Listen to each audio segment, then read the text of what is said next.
अस्सलाम वालेकुम जी, मेरा नाम है रुस्तम मलिक और आप देख रहे हैं सियासतनामा। तो आज की वीडियो का आगाज़ करते हैं। एतजाज़ हसन कहते हैं फुल कोर्ट बन भी गया तब भी फैसला इलेक्शन के हक में आएगा। बिलावल भुट्टो कहते हैं लार्जर बेंच ना बना तो आईनी बहरान के बायस एमरजेंसी या मार्शल लॉ लगने का खदशा है। शेख रशीद कहते हैं इसी हफ्ते फैसला होगा मुल्क आइन के तहत चलेगा या शरीफों जरदारियों की ख्वाहिश पर। एतजाज़ हसन कहते हैं अदालती फैसला ना मानने की सूरत में मुल्क का वजीर आजम घर जाता नजर आ रहा है। कानून यूसुफ रजा गिलानी के लिए तो सिर्फ नहीं है।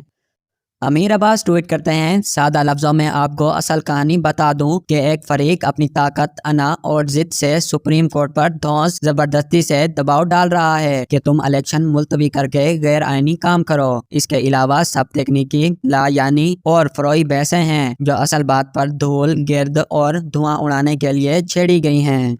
कासिम खान सूरी ने ट्वीट किया है दुनिया भर में अदालतें चोरों को सजाएं देती हैं, हमारे यहाँ चोर अदालतों को सजाएं देने की कोशिशों में लगे हुए हैं। मनकौल मुश्ताक मिनहास ने ट्वीट किया है इलेक्शन अब फितना खान की छेड़ ही हो गई है।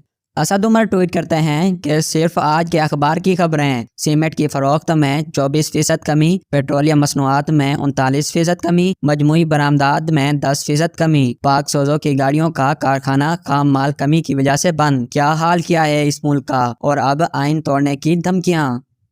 अमीर अब्बास ने ट्वीट किया है कि मॉडल टाउन लाहौर में वजीर आजम के हेलीकॉप्टर की दिन और रात में किसी भी वक्त लैंडिंग के लिए हेलीपैड को ज़रूरत के मुताबिक तैयार किया जा रहा है। हेलीपैड जैसे खर्चों के लिए हुकूमत के पास 8 करोड़ 80 लाख रुपए हैं, लेकिन इलेक्शन के लिए जेब खाली है। सारे अल्ले तल्ले चल रहे हैं, बस इलेक्शन नहीं करवाना।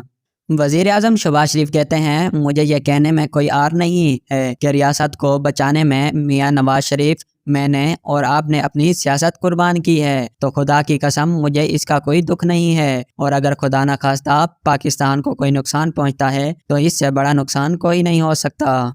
एतजाज़ हसन कहते हैं काजी फाइज ईसा को कहना चाहता हूँ ये उमर अता बंदियाल के पर नहीं काटे जा रहे, ये आपके भी पर काटे जा रहे हैं। ये जो जंजीरें बांधी जा रही हैं चीफ जस्टिस के पैरों में, ये आपको विरसे में मिलेंगी। आप इस ट्रैप में ना आएँ, आपके दोस्त भी इस ट्रैप में ना आएँ। राना सनाउल्लाह ने ट्वीट किया है कि सबसे बड़ा सवाल ये है कि कौम जमहूरियत, इज़्ज़त व एहतराम और जियो और जीने दो के नज़रिए को अपनाएगी या जला दो, मार दो और किसी को नहीं छोड़ूंगा जैसे पागलपन का साथ देगी।